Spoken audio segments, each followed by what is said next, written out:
Brought to you by FranklinCovey. This is Great Life, Great Career. Now back to the show. Here's your host, Scott Miller. Welcome back, everyone. Our theme today is outer order, inner calm, choosing to make room for more happiness and fulfillment. This is an interesting conversation. We're listening to Gretchen Rubin, who is the #1 New York Times bestselling author of numerous books, including what many of you probably read as The Happiness Project. She has written other books, Happier at Home, The 4 Tendencies. And I want to spend some time talking about those 4 tendencies. First, Gretchen, you use a concept in the book we call broken windows. Some of us are familiar with that outside of your context, kind of has a political crime history behind it. Explain to all of us what the term broken windows means and how does it apply to our outer order and inner calm.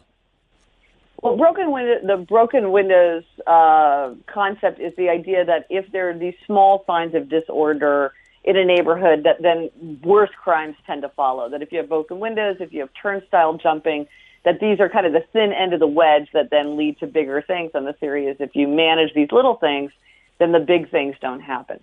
So it's very controversial in the context of like policing, but I think that there's something in it for just ordinary life, which is that there are certain things where if they're going wrong or if they're unattended to, they tend to be a signal that there's bigger problems, and they can often kind of foster bigger problems.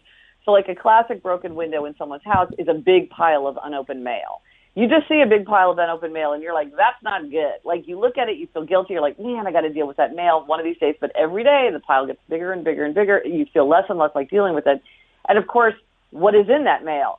You don't know. And you could find out that your life is going to become much more complicated, or you're going to have a lot of hassle or expense that you wouldn't otherwise have had if you had tackled that mail in a timely fashion.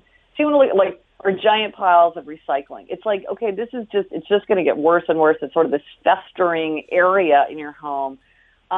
If you take care of these broken windows, often instantly you get this boost and feel like, okay, everything is much more under control. And that's both visually appealing, but then also it's sort of emotionally and intellectually comforting because you feel like you have more control over your environment. You're not letting these little things turn into bigger problems. I think in the Miller house, where we have 3 boys, we have a 5-year-old, 7-year-old, and 9-year-old. I think our broken windows are laundry and clothes. I mean, It's just nonstop. I mean, in any advice you'd give my wife, Stephanie, and I on how to reduce our broken windows, otherwise known as just piles of laundry at various stages of, cleaning and folding and putting away and dirty? What to do with them? Where to store them?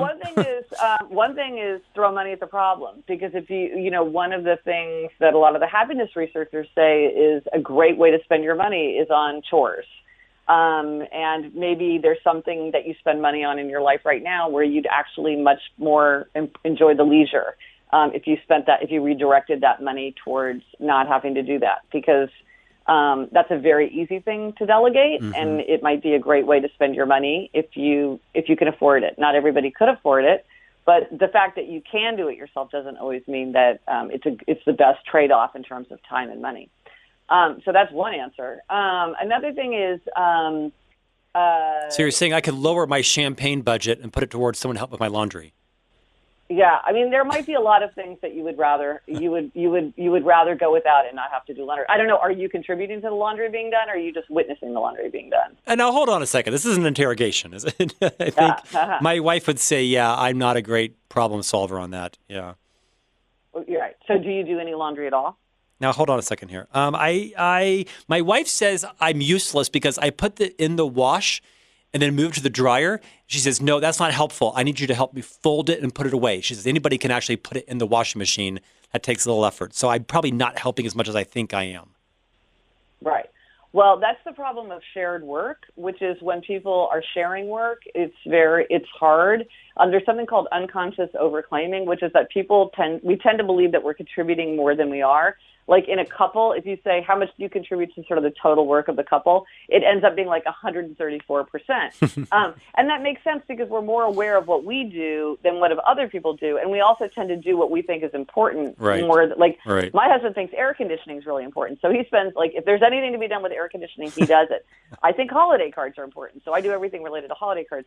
So one thing about shared work is it's often easier to divide than to share. And so it's like maybe you should just take over some of it, and it's like for you to do in your own way. And if you don't do it, it doesn't get done. And then you have to bear it, rather than saying, like, I'm going to help out.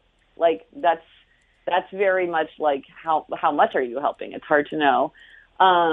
So another thing is to maybe reassess how much actual work is being done, like what takes time and effort, and who's doing what, and distribute that. I mean, you could have your children help. I mean, folding clothes is not hard. It's tedious, but it's not hard. You have 5 people in your family. Well, one person had what I thought was a hilarious solution. She was saying how in her family it annoyed her because people always took off their jeans. You know, if you take off your jeans, if you just pull them off, they go inside out. And she was saying, and shirts. And she was saying, I spent all my time turning things inside out and then folding them. And then she finally realized, well, I can just fold them wrong side out. And then it's their problem. Why should I do it? Like, let them do it when they're going to put the stuff on. I was like, well, that's a nice time saver. Like, you want to put on that pair of jeans? It's up to you whether they're inside out or not, you know? So, yeah, I mean, yeah. That's good I advice. think part of it is to identify the problem and to step back and say, like, well, how much time are we spending on this? Is this how we want to spend our time? Or are there better ways to do this? Talk about clutter magnets and how we can kind of identify those in our life and get control around them. Well, clutter magnets refer to a phenomenon that I think most people have experienced, which is that messy areas tend to get messier and messier, and clean areas tend to stay cleaner. And so if you have kind of the seeds of clutter, like let's say somebody's put a pile of stuff on the kitchen counter. If you're not careful, like a week later, that thing is 4 feet high. Oh my gosh, 2 hours later. Yeah. Right? Yeah, exactly. So stuff just gathers. So a lot of times if you can identify a clutter magnet, like it might be the kitchen counter, it might be the hall on the front table, it might be a chair that's next to the front door, it might be a chair in your bedroom. Of course, exercise equipment is famous for being a place where people drape their clothes instead of using it for exercise. Identify that and really make an effort to keep that area clear, really make a special effort. And you might even do something like, let's say people are constantly dumping something on this part of the kitchen counter. Well, maybe you want to put like a decorative vase there so that people can't put their stuff there, you know. But by staying on top of a magnet, once it's eliminated, it's a lot easier to keep it clear. It's a lot easier to keep up than to catch up. And if you have one thing that's sitting on a bare counter, it looks out of place, and people then are more likely to be able to find it and deal with it. If there's a giant mound of stuff, it all just gets swallowed up and just grows and grows. Gretchen, what have you found to be the 2 or 3 discipline habits that you employ in your life that bring the most calm by having your clutter, your materials intentionally organized or managed?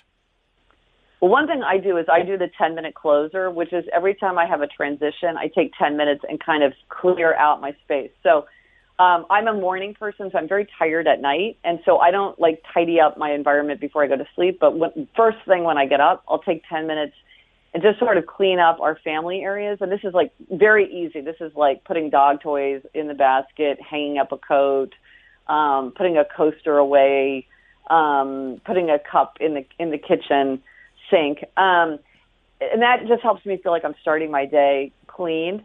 And then, like, if I'm working in my office, before I end my workday and enter my leisure time, I'll take 10 minutes and any papers I got, I'll put back where they belong. I'll put the pens in the pen cups. I'll put, trash in the trash and recycling in the recycling.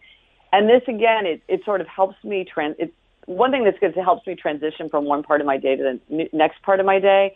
But it also means it's very calming. And then one wonderful thing is then when I come in again in the morning, it's a lot easier to it feels much more inviting to sit back down at my desk in front of my screen because I'm not fighting my way through a bunch of junk from the day before. So I think the 10-minute closer has really helped me make transitions and keep up with all my own clutter. Another thing that I do is I follow the 3 strikes you're out rule. So there's something called the endowment effect, which is that if we own something, we overvalue it just because it's ours.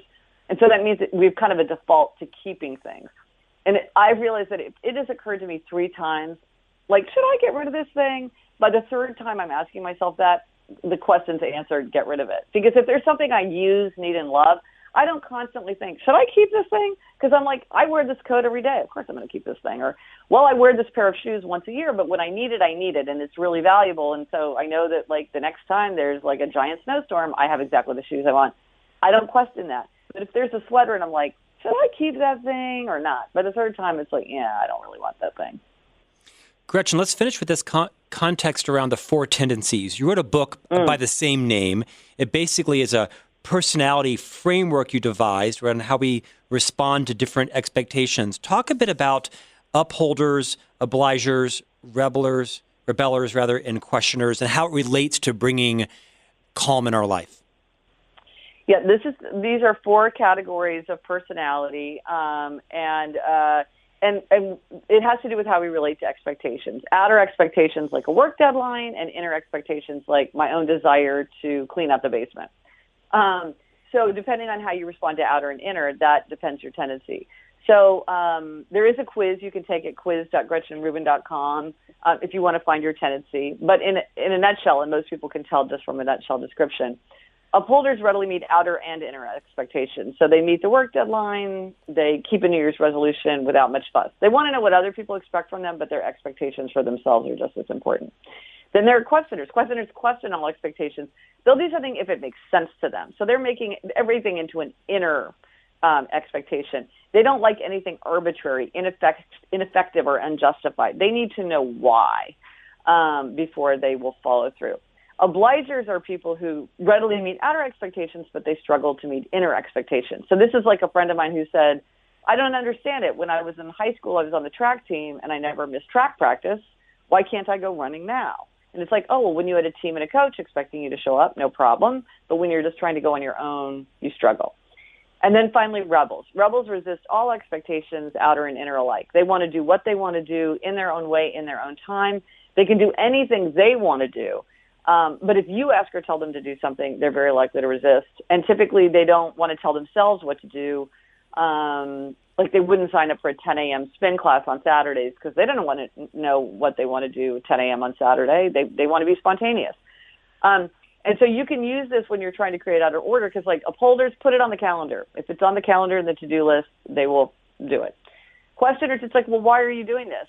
Like, why would you make your bed? Why are you cleaning out the basement? Like, if you understand why you're doing something, you're much more likely to follow through. You're not going to do it just because somebody tells you to do it.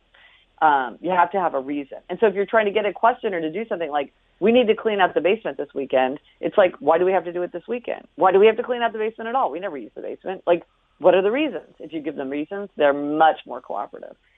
Obligers need outer accountability. If you want to clean out your house, invite guests to come stay. Or, and say, I'm not just inviting you for dinner. We're going to go on a tour of the whole house.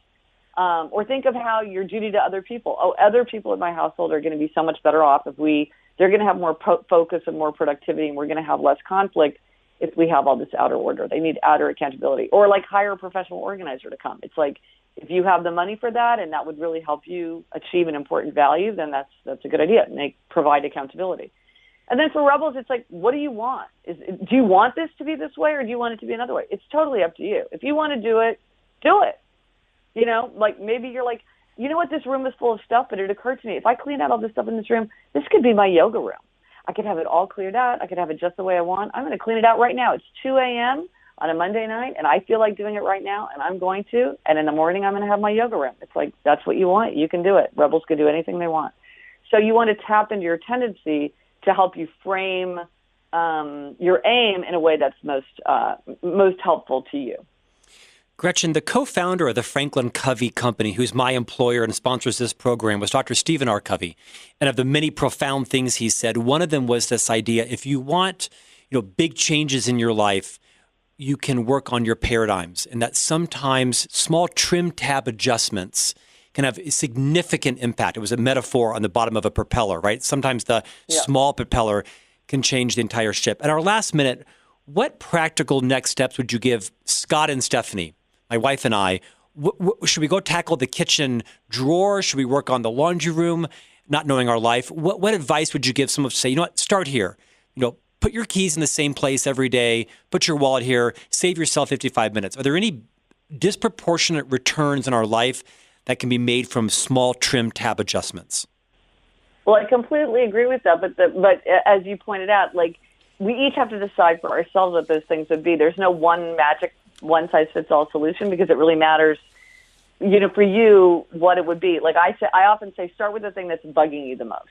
Is it the laundry? Is it the kitchen counter? Is it your office? Like, start with the thing that's bugging you the most. My 4-year-old. Because that can often give you the most energy. Yeah. My 4-year-old's bugging me the most. What do I do with that? Different guess. Identify the problem. Maybe you need more sleep. I think I'm the problem. Gretchen Rubin, thank you for joining us today. Author of numerous books, including the new book, Outer Order, Inner Calm, Declutter and Organize to Make More Room for Happiness. Gretchen, thank you for joining Great Life, Great Career. Thank you. I enjoyed it so much.